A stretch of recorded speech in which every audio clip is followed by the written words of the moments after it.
Hi, everybody. And the European Pointed Pen Collective first. Hi. Together. Ciao. Yeah. Ciao. How are you? I'm good, thank you. And how are you? Yeah, doing well. You look lovely. Oh, you too. I hear Kitty Cat. Yeah. Us? Yeah. Yep. Oh, hi. Oh, we've got lots of people joining us. Welcome, welcome. Hi, Joe. I can see you there. Hi, everybody. Hi, Roxana. Hi, everybody. This will be a fun one. I'm looking forward to this. Oh, sure. Hello, Martha. So I was thinking two little housekeeping things. One is that we don't really need to tell people about the comments being saved because they're not saved anymore. They disappeared, yeah. Yeah. The videos will be saved to our IGTV. We'll also be putting them on YouTube and our website, so you will be able to watch them afterwards. I am aware that there are people who might have liked to have had a chat with us tonight, but maybe we're a bit nervous. So I do want to just remind everyone to feel free at any point to make comments throughout the chat about any particular call outs they might have from the chat so far. We're happy to kind of that way as well. If anyone does feel the overwhelming urge to jump on and chat to us, and if we've got time. Absolutely. Or, hi, Joe's here. Yeah, ready to go. So we've got Eleanor will be first in about 10 minutes. Then we've got Tina Warren from Alfred Bishop Calligraphy, and Joe Taylor will be joining us at 8:30. So we may have a bit more time after that to have another chat, which would be great. I just thought we might use these first few minutes to reflect ourselves a little bit on the last 3 months of Instagram. Yeah, it's been crazy and wonderful at the same time. Yeah. And above all, Kate, I would say it wouldn't be possible without the people out there supporting us and following the chats and liking everybody intervention, and of course our guests. Absolutely. And I was so surprised that everybody was so willing to share generously. Nobody said no, you know. That was great. It's been really wonderful. And it's been, I mean, when we first started this, we realized that people were going to be missing out on not just our workshops, but other workshops that they had booked because a lot of people were canceling. So I think from my perspective, our inspiration was really to try and fill a bit of a learning void that, you know, we might be able to bring something different during lockdown or isolation or wherever people were. So I think that's been a really powerful thing to see all of this wonderful insight and information. Absolutely. These people, you know, the people who come and talk to us have brought with them. I think I said the other day that it was actually we're up to 13 chats that we've had.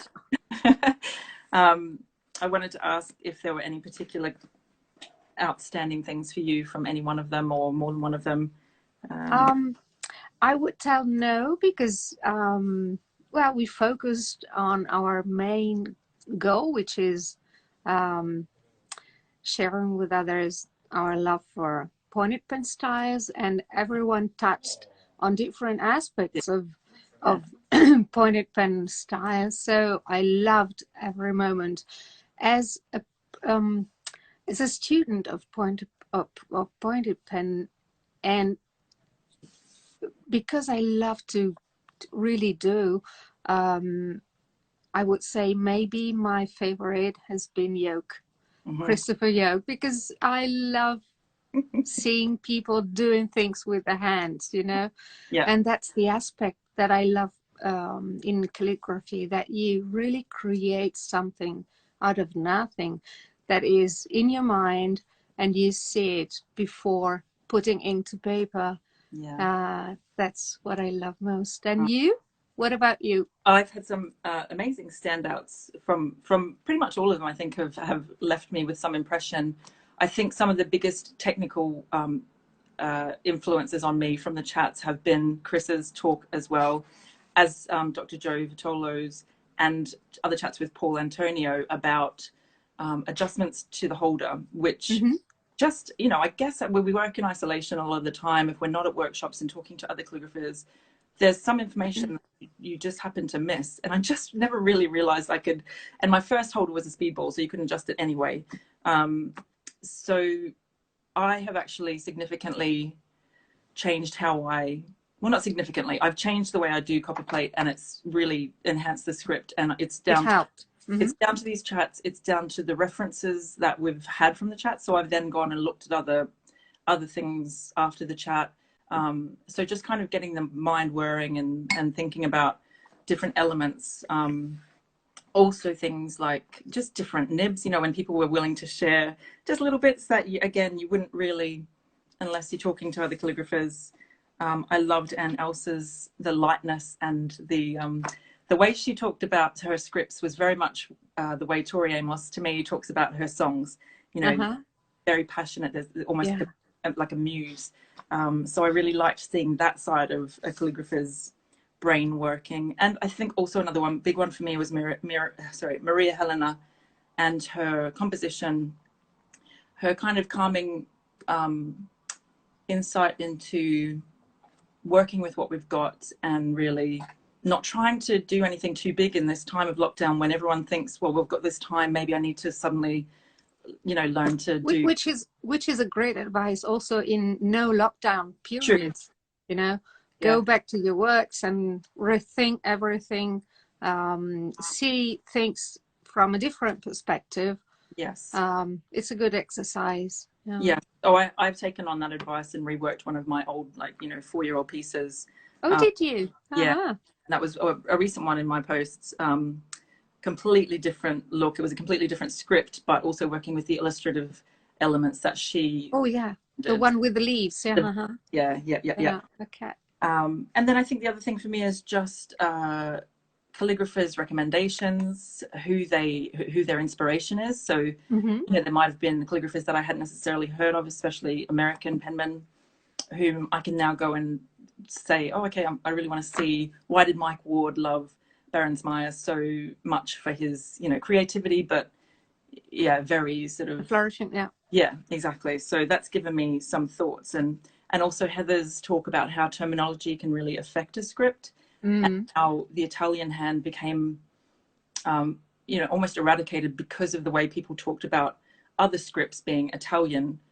Just they had certain quirky, the reverse capitals, certain quirky elements. So and also on that note, the revival of scripts. So Harvest talking about Michael Soul bringing back Spencerian, Joy Daniels talking about Jim Linwood bringing back copperplate in the UK. So I think that's been some things that have resonated with me a lot from the chats. So I've really enjoyed talking to people. I'm glad that we've got the videos available, that we can go back and look at them. Absolutely.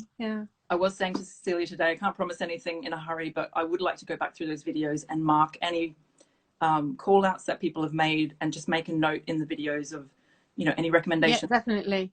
We need to do that. Yeah. So that would be the hope. If anyone's watching the videos and they see recommendation, just shoot me a message and say, at 8 minutes 14, there's a reference to just a little help. That would really help me. So we're due to talk to Helena any minute now. I just wanted maybe we can come back to this at the end. I hadn't talked to you about this, but I am going to be asking the ladies any challenges that they faced as calligraphers, and also maybe their, you know, favorite reference or source material. So Roxanne, she's got so many notes. Oh, that's really good. So maybe if you do come back after we chat to Joe, or we'll wrap it up together. Maybe we can both talk about our challenges that we've faced. And also we don't have to forget to, since we are a small community here tonight all together, we could agree on our next envelope exchange, because nice. So let's give people time to, you know, elaborate, and at the end of your chat we can see if we have some good ideas. Okay. That'd be really good. So now the question is, how do I leave the live? I think I up on you. No offense. Oh, okay. There's a small, yeah. Okay, there's a small cross up on my picture. See you later. Bye. Hi, Heather. Aha. Okay, let's bring in Helena. I believe she's in Ireland. Hold on. Bear with me. There she is. Okay.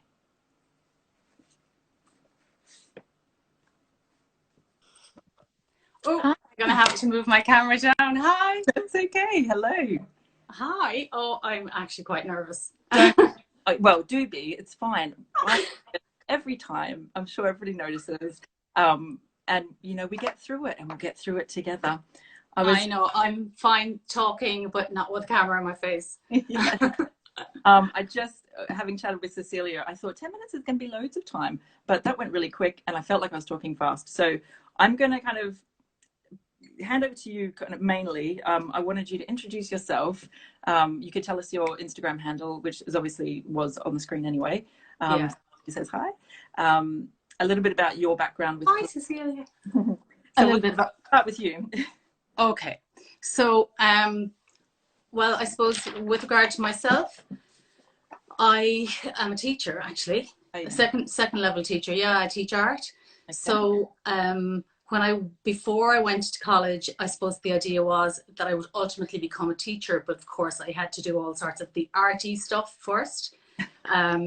So I went to a craft school and I learned all the crafts, and then I went off and I studied graphic design. When I was studying graphic design, my teacher was saying, you know, oh, it's fantastic that you have the craft background. You know, it's just so helpful. And then I went from graphic design using, it was a lot of, you know, photographic repro machines and stuff at that time. So I went actually working in hand painting and designing tiles.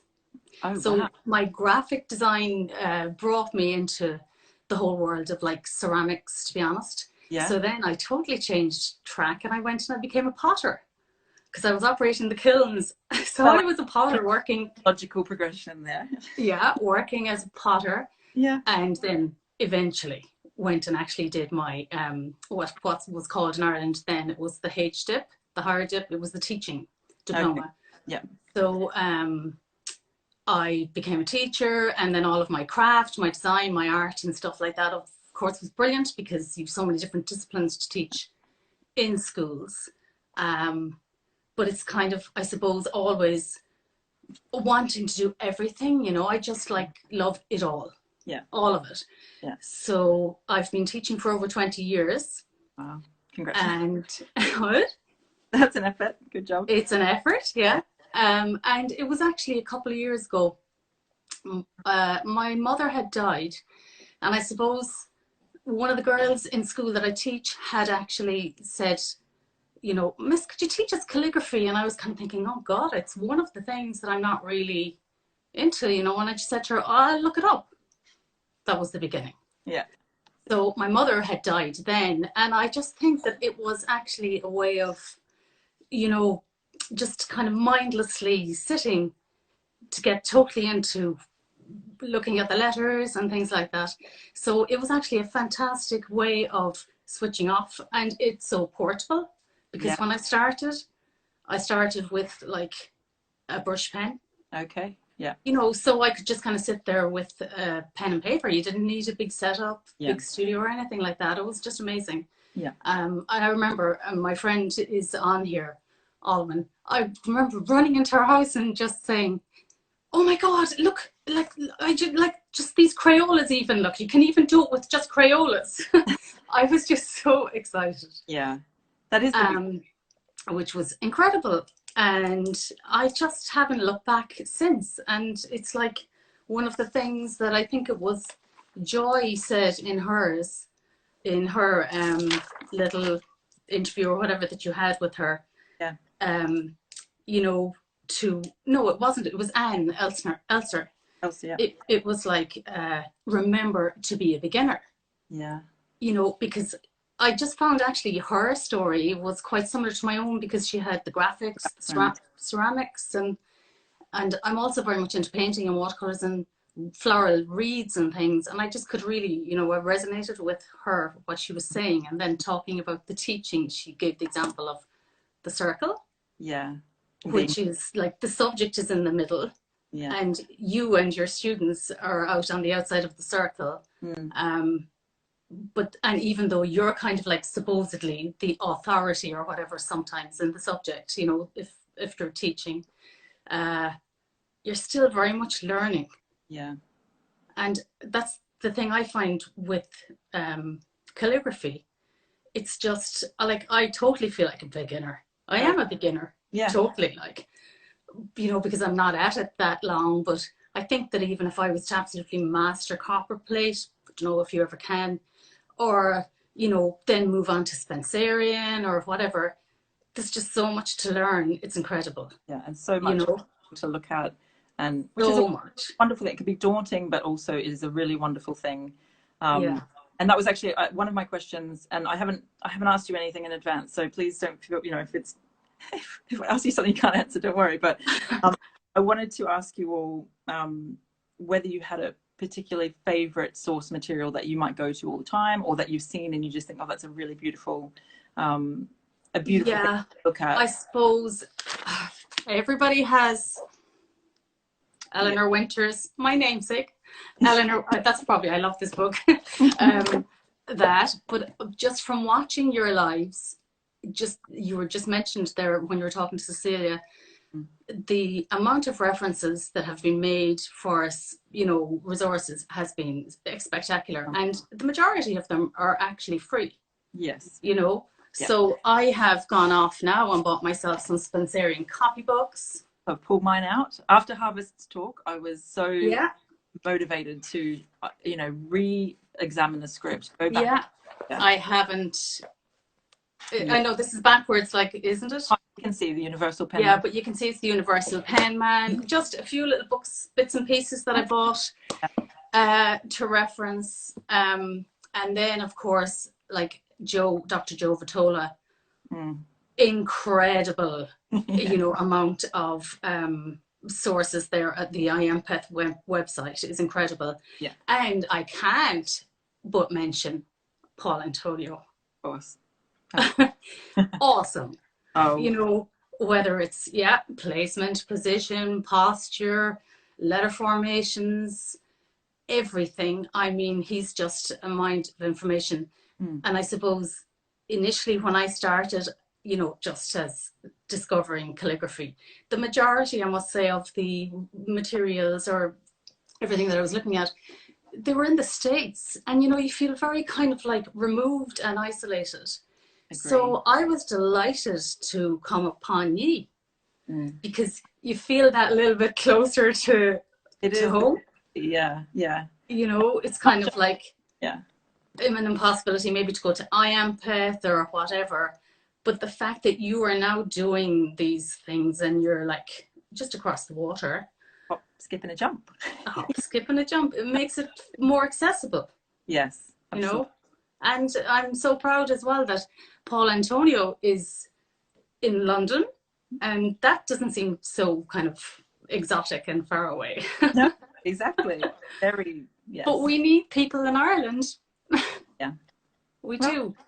You're there, and so, we can, you know, make those connections. It's wonderful. Absolutely. And did you get in touch? I know you were asking about joining the Copperplate Special Interest Group. Did you manage to get in touch with Joyce? I haven't yet, no. I've been like kind of really busy with work now, the end of the year, and even though it's remote. Yeah. So, but I hopefully now will be finishing reasonably shortly, and I'm hoping to totally get dug in deep into all sorts.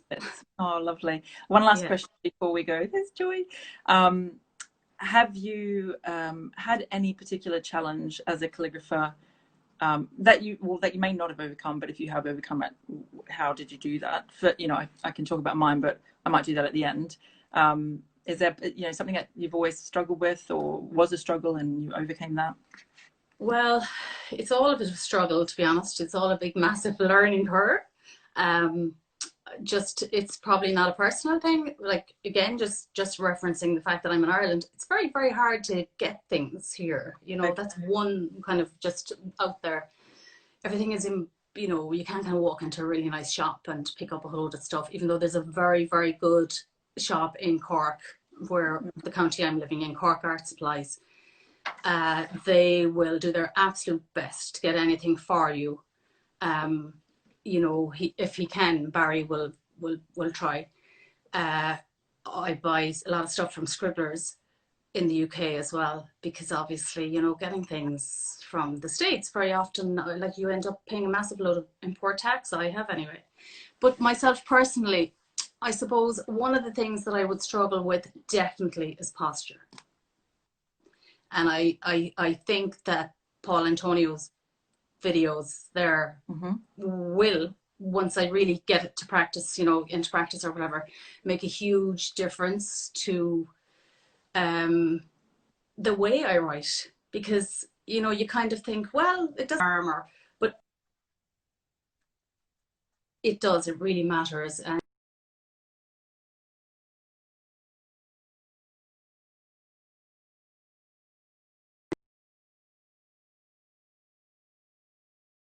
frozen the circle. Oh dear. Anyway, will I continue to talk? We're all. Is yours freezing, Kate?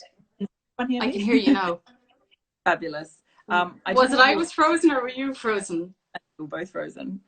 We were both frozen. Okay. So anyway, yes, Paul Antonio's posture, I think, will make a massive difference to my technique. Okay. Ellen, it's been so wonderful talking to you. Thank you so much for taking this very short time. I hope it wasn't too technical. If everyone wants to visit Eleanor's page, it's Eleanor Curtin Art. Is that correct? That's right. Yes. Eleanor Curtin Art. Oh, thank you so much. All right. Well, thank you, Kate. Again, and hopefully being in an exchange with you sometime soon. Yes, I'll be looking forward to the envelope exchange. So, will you be able to? You'll be able to end. Gonna try. Let's see. See you soon. Okay. Bye bye, everybody. Okay. Let me get Tina. Oh, look at all these wonderful people visiting us. Tina, if you're in here, can you please... Oh, no, there you are. Gotcha. Oh, it says unable to join. All right. So, Tina, if you are phone, I don't think you can join the chat. It says that you're unable to join. So, Joe, if you don't mind having a chat with me now, and then hopefully we'll get Tina sorted in the next 10 minutes. All right. Thanks, everybody. 1 second.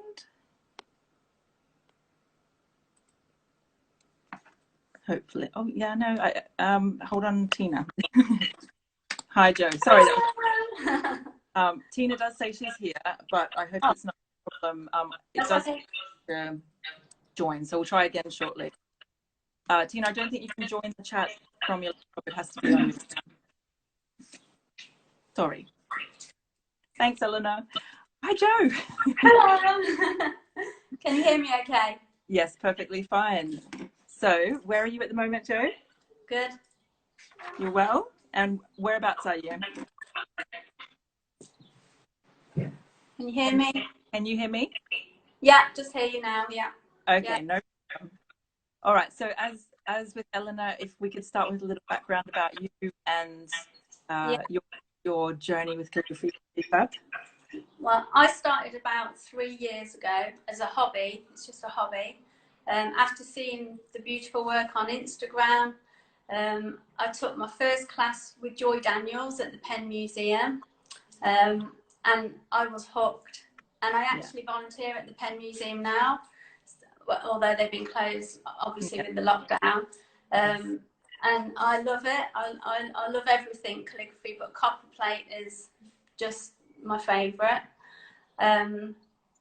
So I've loved all these chats, and I've took little bits from each person, I think. The biggest thing, the challenge for me that I found was I would practice for hours every day, perfecting each letter. But then when I came to write something or address an envelope, I wasn't happy with how my writing looked. And I actually messaged Cecilia about it, and she said, you need to find your rhythm. So that was my challenge, was finding a rhythm, because we all learn to write the letters the same, but then we all have our own style, and mine just didn't look like Cecilia's, or it didn't look like I wanted it to look like. Yeah. So I've been working on that and not trying to be so perfect with it. So I'm loosening up a little bit.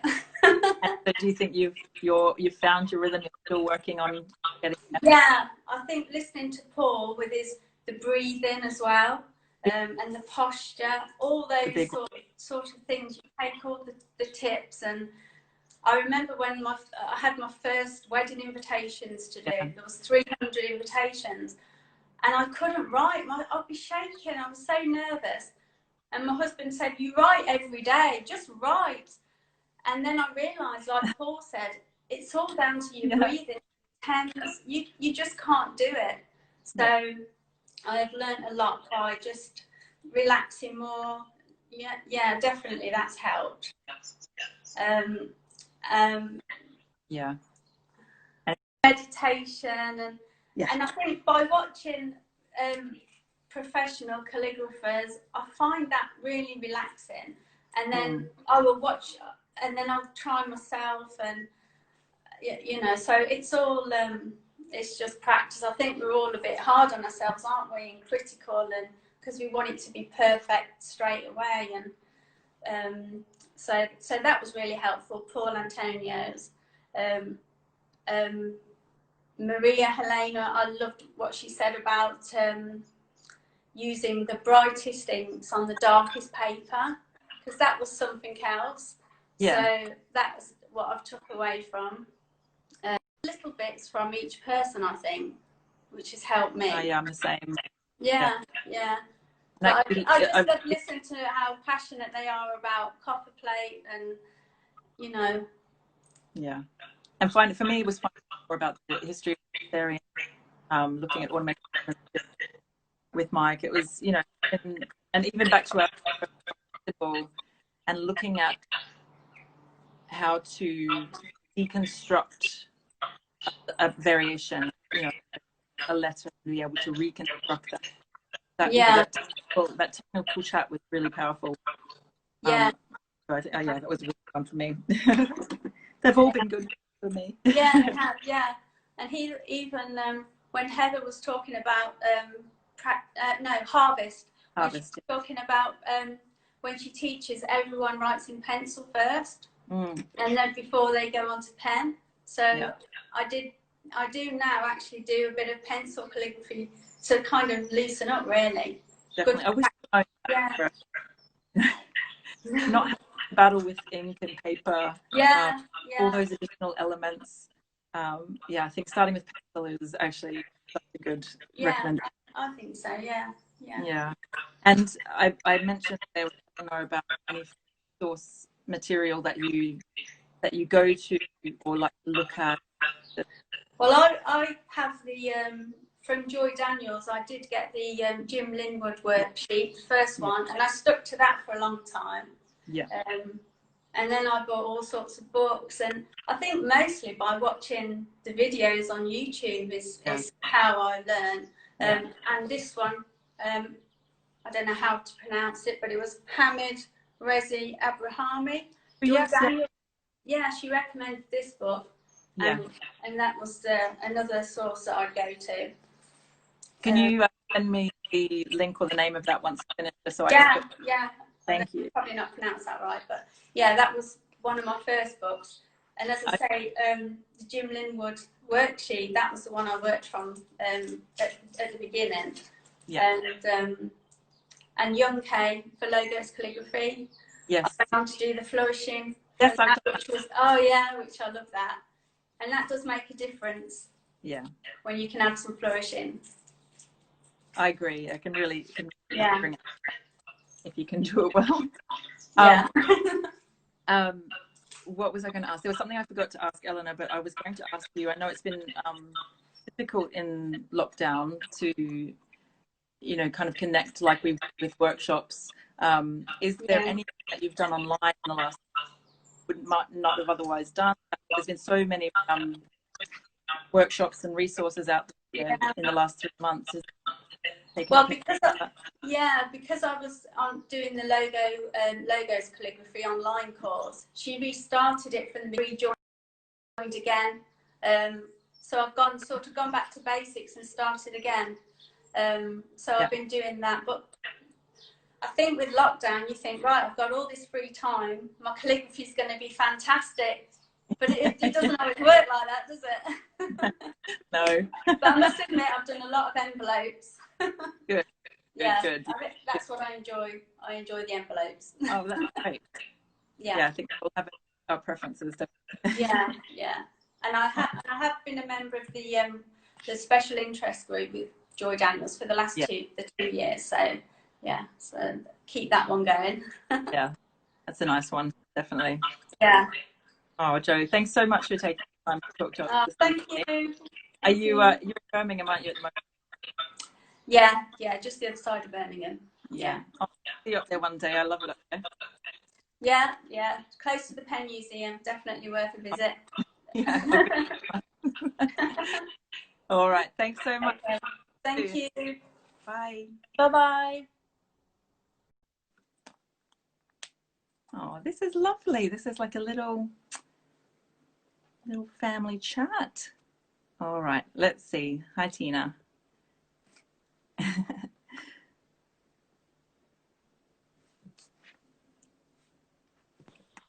Hello. Hi. Sorry, Tina. Don't worry. Are you well? I'm really good. Yes, how are you? You really, really good. Thank you. Good. Oh, Joy says the same. Lovely to see you. Same.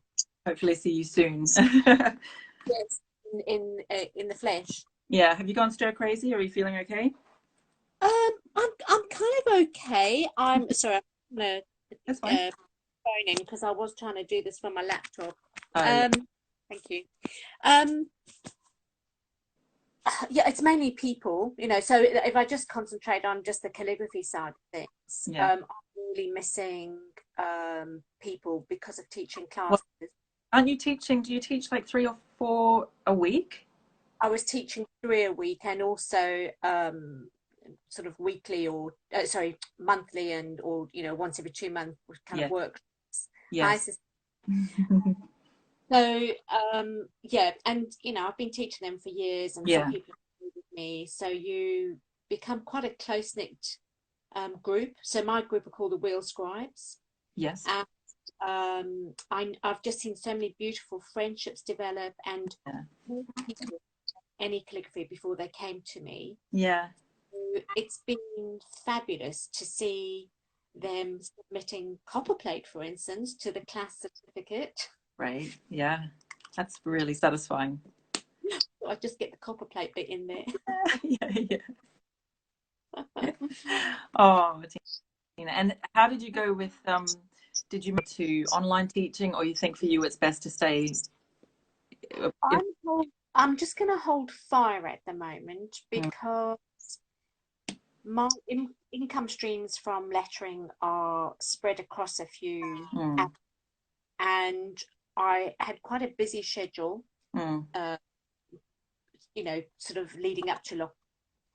And my hesitation with throwing myself into online stuff at the moment is that if I can start contact teaching again, I wouldn't be able to do both. I would struggle to find time. Yeah. So then I would probably have to face a decision about relinquishing one or the other. That's true, because you do workshops that are so, like, as you say, there's longevity to the workshops, to the relationships that you build. I can completely see why an online workshop might really not work. And the way you host your workshops as well. The workshops would probably be okay. It's the weekly classes. Workshops are a bit different because they are quite focused on a particular subject. You know, like you've done yourself with the European Point of Pen Collective. The classes are slightly different because I teach mixed ability, and so people are coming.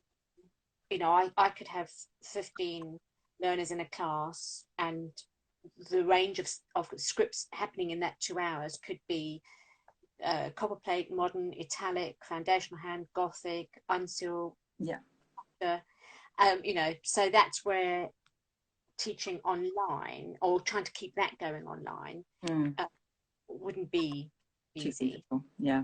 Now I'm talking to you, and I just launched in because I know you, but I've realized that I asked the other two girls their background, so I was wondering maybe we should do an introduction. Hi everyone, this is Tina Warren. Do you want to tell us a bit about you, Tina, and what you do and your background with calligraphy, some of your notable commentaries?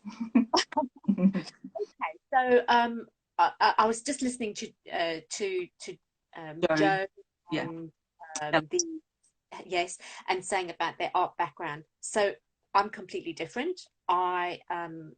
My early days started in banking in South Africa. I'm actually originally Scouser. And then I worked in the city in London for years. And I left to backpack around the world with my husband. And when I got back, I really didn't fancy going back up to the city. It was completely and utterly serendipitous that we lived near Reigate School of Art. And I'd done some evening classes in pottery. So there's another link in. Yeah. All right. So I really went to Reigate School of Art to see if they had a ceramic course I could do. They didn't actually have a pottery department. And just by chance, I happened to be standing next to the head of the art college. And he kind of was just listening to the sort of things I like doing. And he said, "Oh, have you seen our diploma show of calligraphy and heraldic art?" And so he took me to it. And of course, I saw all this beautiful illumination and, work on vellum and all the different scripts. And he was very astute because he realized just from chatting to me that I like to do some small detailed work. And I immediately looked at this, as we all do. And that's where that comment about being a beginner, it's so useful. Always remember that. As I looked at it and said, "Oh, that is so beautiful, but I'll never be able to do that." Then Manship said, "That's what we're here for." And to the calligraphy department, who I had an interview with, and they took me onto the HND course. So I studied 2 years full time, and I was very fortunate in that because I didn't come up through the hobbyist route, I think I didn't differentiate between the broad edge scripts and the pointed pen scripts. They were both of equal importance to me. You learn to lettering. So drawn lettering, painted lettering, cutting letters into slate. I had to do some typography. I had to do some sign writing. All of that in my first year. So I actually put the broad edge pen and the pointed nib on the same platform. And so I didn't respect one over the other. I know that there's, historical differences. And I was very lucky at the time because I wanted to learn to write copperplate. And copperplate, people were taking a bit of a dim view of it at the time. But I was very fortunate because one of my tutors was Rachel Yallop, and she was learning copperplate with Jean Larcher. She said to me, "Well, if you don't mind, as I learn, I'll come in to Reigate and teach you." Oh, wow. So I was very lucky that I had Rachel teach me in her sort of early days as well, if you like. So that's how I learned copperplate. And it was very fortuitous because as I left college and went on to do commercial work, a lot of my commercial work has copperplate. It's very formal. There's not a lot of freedom in it, so that's where it's quite nice to play sometimes. And that's how I got involved in lettering and copperplate. Yeah, and it makes me. I mean, that's some amazing stories. Heather saying fascinating background. There's wonderful information there. It makes me a bit sad because I'm just up the road from Reigate, and I know that Reigate, the School of Art's not there anymore, is it? Well, can I just share something with you? Yes. It's not, Reigate School of Art isn't there as in the school I went to, but the East Surrey colleges, and they still have courses, but they're not diploma courses and degrees, which is what they had in my day. Yeah. But the good news is that you can still go and learn with a chap called Joe Minot, who was one of my tutors. Oh, yes. But it's necessarily being accredited course. It's like adult education, if you like. So, and of course, I don't know how many people out there know him. He's not a pointed pen calligrapher, but he's exceptional. Wonderful painters and I'm actually learning, well, I was before lockdown, botanical illustration with him. I've gone back. Oh gosh, Tina, that's amazing. I can't wait to see what you produce.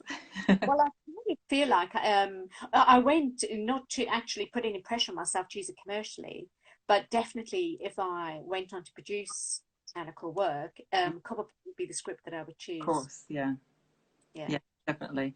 Yeah, I've been playing a little bit with Spencerian and sort of very basic watercolor. I think they do need that delicate, that delicate script. Yeah. I was also thinking about, you've got such a strong background in calligraphy.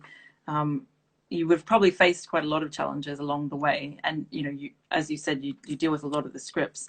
I guess thinking particularly about pointed pen work, is there something that stands out as being the biggest challenge for you with calligraphy, that you've overcome and that you can share with us?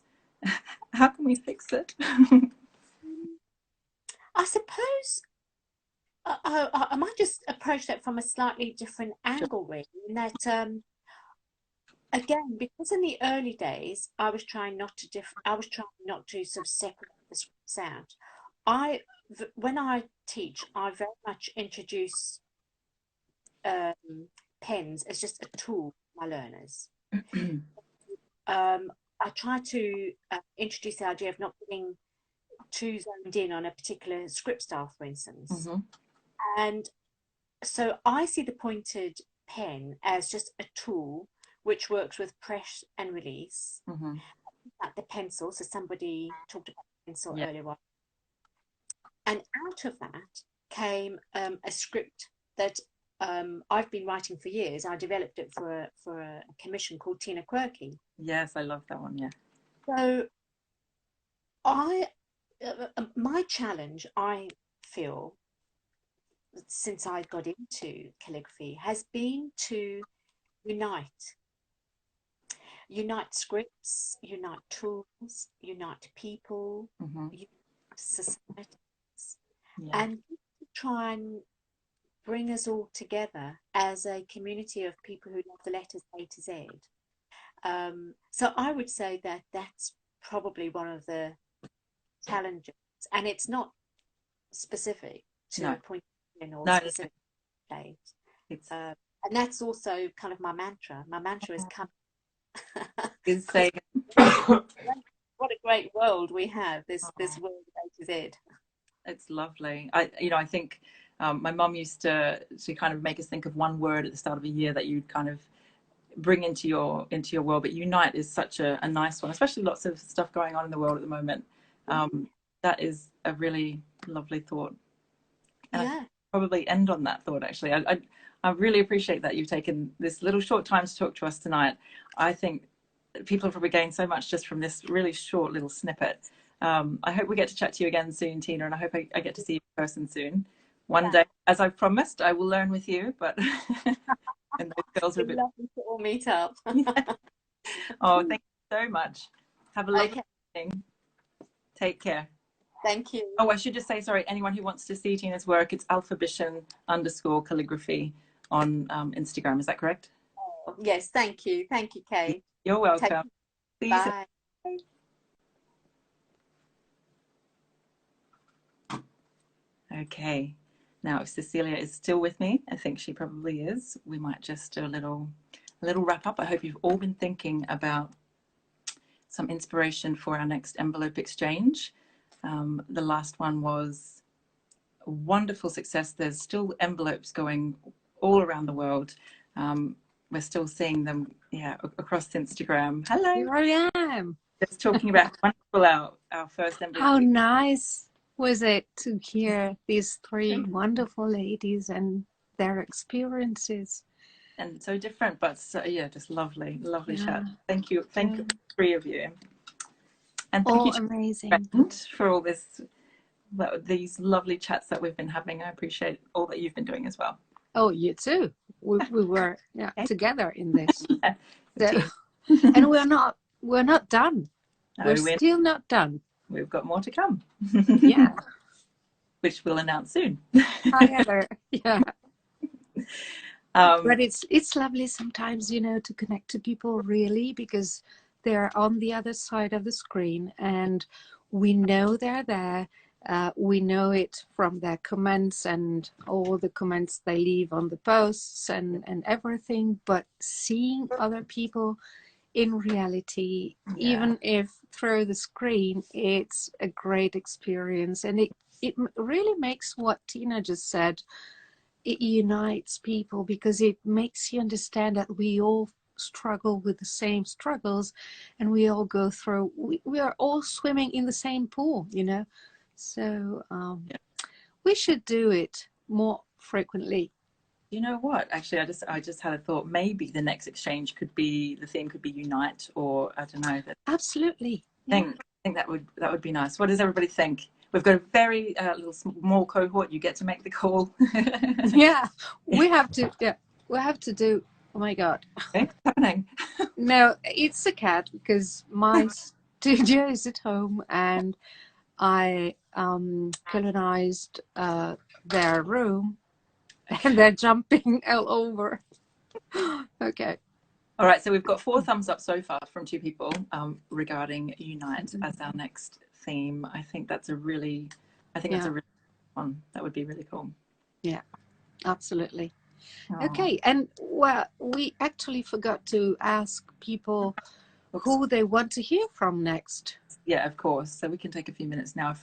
If anyone's been thinking, oh, I really desperately, you know, because you know that no one's saying no to us. So well, we should mention that we are trying to have someone talk about inks, so go more in depth about materials, and paper is a topic that I would not approach because it's so huge, and also, you know, the different countries, you know, we know this battle, you might send paper somewhere and it won't be somewhere else. But if you have names are coming through, I'm making notes. Because they're going to disappear, their comments. They will. So we do need something that comes up here. Suzanne Connie. Suzanne Cunningham. Oh, I can't see. Yeah, that's I need my glasses. I think I'm pretending I don't need my glasses. Just read too many questions. We've got 2 names. Okay. Yeah, lovely. Okay, but you still can send names through DMs or via email. Yeah. You know. We'll still be booking them in. We think it's been just a really valuable source of information. So hopefully we'll be able to keep it going for a little bit longer. Yeah. We're glad that everyone's been able to join us. Yeah, absolutely. Thank you for tuning in. And I think that's all, Kate. Yeah. What do you think? Oh, no, I was going to ask you your challenges. Any particular challenge you might have overcome. How about you? I'm interviewing her now.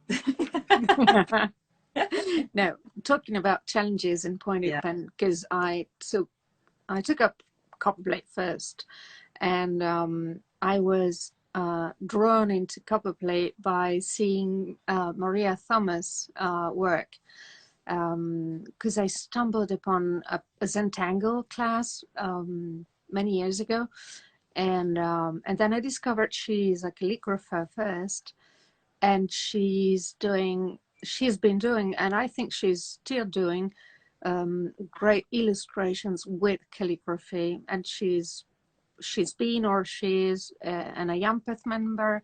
So all these connections got me to the Ayampeth, and that filled the gap, because at the time I had no access to oblique pen holders in Italy, and the resources were really few.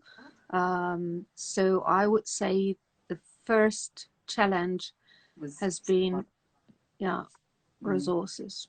Yeah, which has changed a lot in the last 6 years. So that's absolutely a good thing. That's really the amount of information out there is incredibly huge now. And what's your challenge been? So my biggest challenge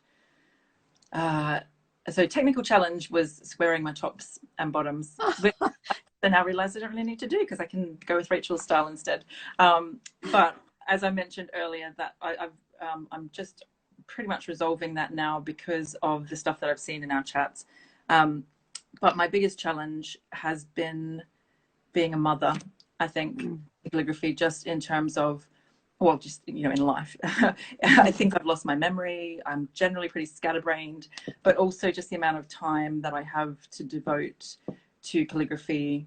And sometimes if I've got a deadline, it makes me a very grumpy mother. You know, there's loads of guilt associated with that. So I think being a mum has probably been my biggest challenge, but not one that I would change, obviously. Yeah, absolutely. Yeah, they're wonderful. Because I've spoken to lots of people about this, because I think we are all beginners and we always see where we want to be. And there's that frustrating gap of time between when you're there, you know, from where you are to when you're there. And I think it's just people kind of calming me down and saying, you have a lifetime to study this. There's no. I don't want to do it. Yeah, in 10 years. I want to do it now. Yeah, exactly. I know. But so, you know, for me, it's wonderful to see the girls doing their thing. So I just have to always remember that that's the most important, and whatever else time I have, then that's a bonus. So yeah. But that's no challenge, I think. That's absolutely love. Yeah. It's been good. It's been fun. Yeah. But yeah, and Andrea was hey Louise. People, if you don't know this man, you have to go and the magic check man. his profile. Yeah. Louise, yeah. Louise is a former Disney designer in Mickey Mouse department. Okay, so we won't have the comments showing after this. So yeah, I'm sorry if I'm saying it wrong. Maybe you should say it. No, go ahead. Louis, Louis, Lemoine, Lemone _ magic man. Welcome to. Yeah, and Andrea was mentioning that she lived in Honduras when she started. So yeah, she had nothing actually, in terms of materials or even getting access, having access to teaching. Yes, because there was no online teaching when we started. No. There was, I think, the biggest resource we had was the Flourish Forum. To meet each other, and yeah. And I was very lucky in London at the time that I had access to one boys workshop, one of my first in-person workshops for copperplate. But other than that, you know, it was still quite sparse because associations do spread out what they teach. So it's not just going to be copperplate every single month. It's going to be all sorts of different things. So yeah, that was definitely a struggle 6 years ago where we didn't have those same resources. And Helena said the same thing in Ireland, you know, getting those suppliers. Yeah, you need the materials, man. Okay, Andrea is going to be our next guest. Okay. Promise you come, you'll join us live the next time we go live with you. Okay? Lovely. Okay, so I think we can say bye-bye. Yeah. And thank you to everybody for tuning in and spending the afternoon, wherever you are, or the evening with us. Thank you very much. It's been wonderful. Lovely to see faces on here as well. Okay. Okay. So bye from Rome. Buonanotte, is that right? Buonanotte. Grazie. Bye everyone. Bye bye.